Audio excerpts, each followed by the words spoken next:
My next guest is Bolatitio Ovia.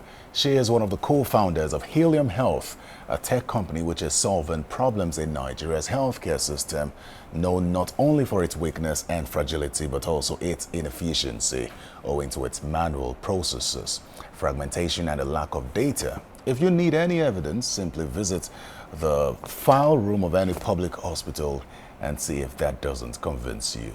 Their company, which is helping to tidy this up, recently raised $1 million in funding from global investors. Tito, alongside her partners, were recently honored in the Forbes 30 Under 30. Hello, Tito. Welcome to Hard Copy, and thank you for joining us.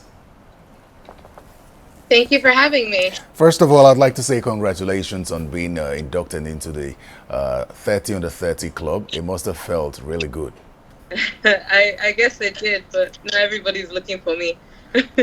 Well, more responsibilities for you. How did this pandemic hit you, though? First, as an individual, and then secondly, as someone who's just founded a health tech company. So, as an individual, I don't believe that anybody likes uncertainty.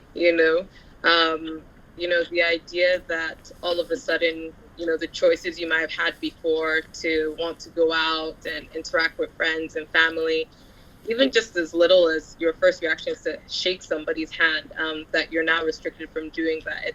It's very strange times, I think, for all of us, and we're dealing with it in different ways. I think having a health tech company, everyone's been saying, oh, business must be booming. And, the truth is that it really is, because we're one of the few businesses right now that are actually growing and expanding and actually, fitting the needs of doctors and hospitals and, governments during this time, because everything needs to be virtual. And people need data and technology to be able to actually get over this pandemic. So I'm curious here, for a number of entrepreneurs, doing business in Nigeria's healthcare sector is not really, might not be comfortable, basically because one, the environment is already difficult enough, and then secondly, we tend to shy away from the use of technology. How were you convinced that this was worth fighting for? So, when people say, people shy away from technology, I actually think the exact opposite.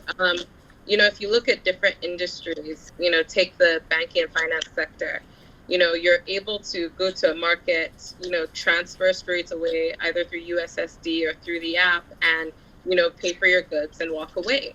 I think that tech is more familiar in other sectors than it is in healthcare. However, though, it's definitely needed in the healthcare sector for us to be able to leapfrog a lot of our challenges that we're having now. Definitely doing business in Nigeria in general is not easy for anyone, especially, in healthcare. And I think that has to do with, like I mentioned earlier, healthcare being seen as a social service, something you should give back to charity. However, I think that especially during this pandemic now, we've seen that healthcare just can't be forgotten. Healthcare has to be treated like a business. It has to be something that we actually actively invest in, either as, private corporations or either as the government, so that, if another pandemic happens, we're a lot more prepared. Now, something caught my attention when I was looking up your company profile. There's a portion of it that says you're trying to get hospitals to attend to at least 1,000 persons in a day using technology. Could you talk us through that? So that solution particularly is our electronic health records platform. And what it basically is, it's a solution that helps hospitals digitize their facilities end to end. So from the very first point of care, which is, the registration, to the vital station, doctors' rooms, your lab, pharmacy, we digitize that whole process completely using our technology. So things are so much faster. And, I'm sure everybody has had this experience before. When you walk into a hospital and, they take 30 minutes to go and find your file. So imagine that 30 minutes is automatically wiped away because they can literally pull up your records straight away. So doing things like that to ensure that going to the doctors or going to the hospital is not a whole day event for patients, and they get good quality care at the same time. Of all the countries you have worked with so far, which one stands out for you as being ready to adopt this technology, and what are the peculiarities for Nigeria that you think could pose a challenge to taking advantage of this technology? So definitely our base and the majority of our hospitals are actually in Nigeria. So Nigeria has actually been the largest adopter of our technology and of our telemedicine service. In fact, what we did for the month of April was we actually gave our telemedicine product for free to all hospitals, whether you used our electronic medical records platform or not. And I think in the first week we found about 200 facilities that weren't even our own already sign up for this service.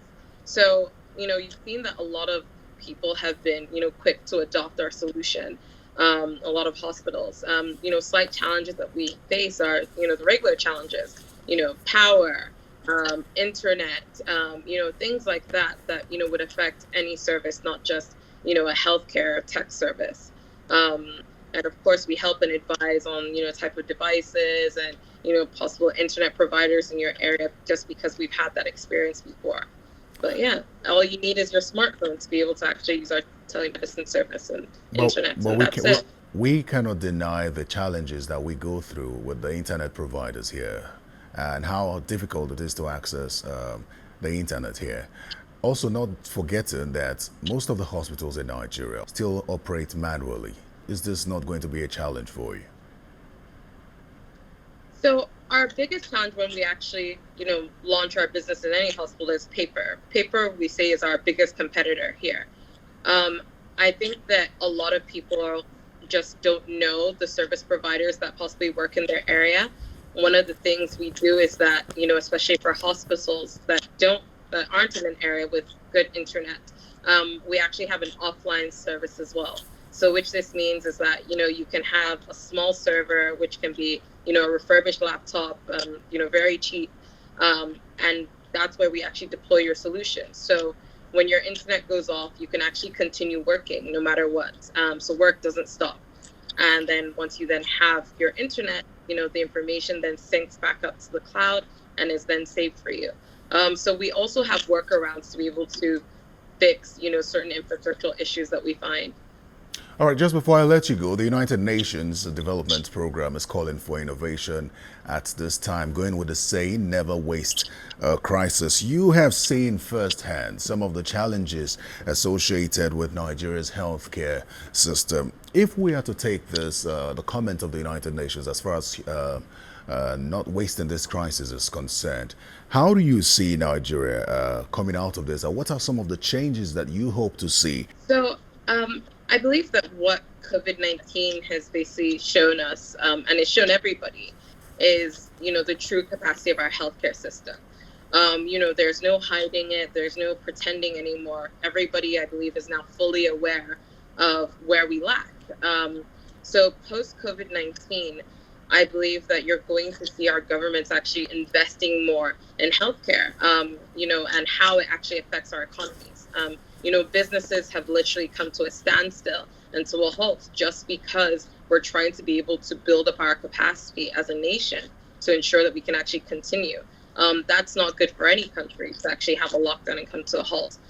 However, it's necessary. So I think in the future, so that we prevent this and, prevent the trickle down effect of an economic crisis, we're going to see our governments invest more in healthcare, invest more in data and technology to even know how to invest in our healthcare systems. Well, Bolatitio Ovia, thank you so much for speaking with us on Hard Copy, and keep doing the work you're doing. Thank you so much for having me. Well, there's a global call for innovation, saying we cannot let this crisis go to waste and miss the opportunity to leverage the abundant energy, altruism, and new resources in a big and meaningful way for the long term, from innovations like hands-free door openers that can be 3D printed to masks and ventilators and personal protective equipment and many more.